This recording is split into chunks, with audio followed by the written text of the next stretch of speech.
So another day, another vlog na naman tayo. So time check tayo, alas 4 ng madaling araw. So pupunta tayo ngayon sa Difon Quirino.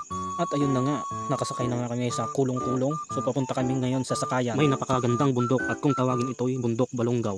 At biglang may sumilip na haring araw.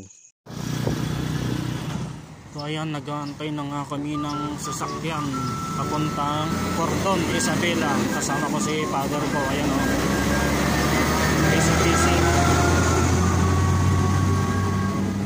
So dito po kami sa Bakit-Bakit, Rosales, Pangasinan, kung saan dito ang bintayan ng papuntang Cordon, papuntang Isabela. Ayan. Tapos dito din sila nagbabus stop. Ayan, may kainan dito. So sa bandang dito guys is hindi ko na nabidyohan na sumakay kami. So ayan, nakasakay na nga kami ng 5 AM.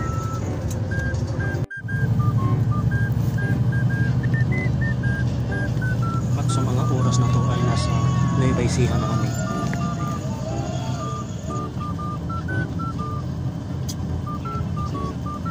At sa bandang dito guys is nagbasta po yung sinakyan naming bus. So nandito kami ngayon sa Kalitlitan, Nueva Vizcaya. So ayan po yung bus number ng aming sinakyan.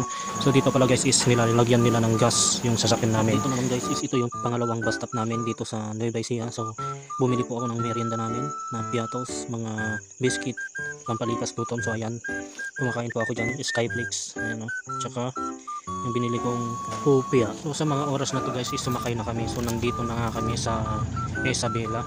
So ayan, sobrang traffic po dito guys. So dito guys hindi ko na nabidyohan yung pagbaba namin. So may sumundo kasi sa amin yung pinsan namin galing sa Jigo Silang. Ayan, doon sa Difon Quirino. So pumunta siya ng bayan para lang sunduhin kami. So dito pala guys kaya wala kaming helmet dahil nag-shortcut na po kami ng daanan dito sa kanila.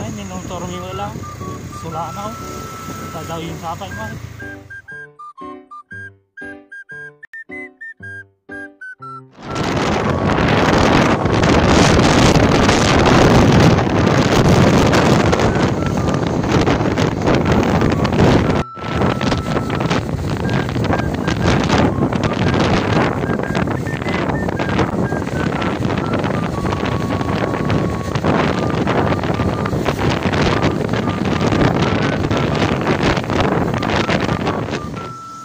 Dito guys is nakarating na kami sa aming pinuntahan dito sa Difon Quirino. So ayan, nagpapahinga muna kami dito sa mga bahay nila, pinsan namin.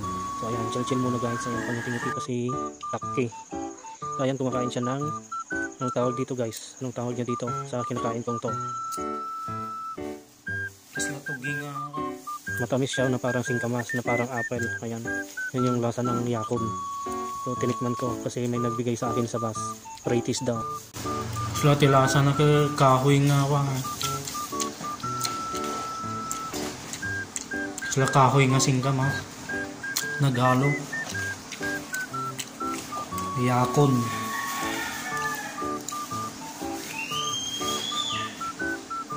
Ingrip na kaya ito.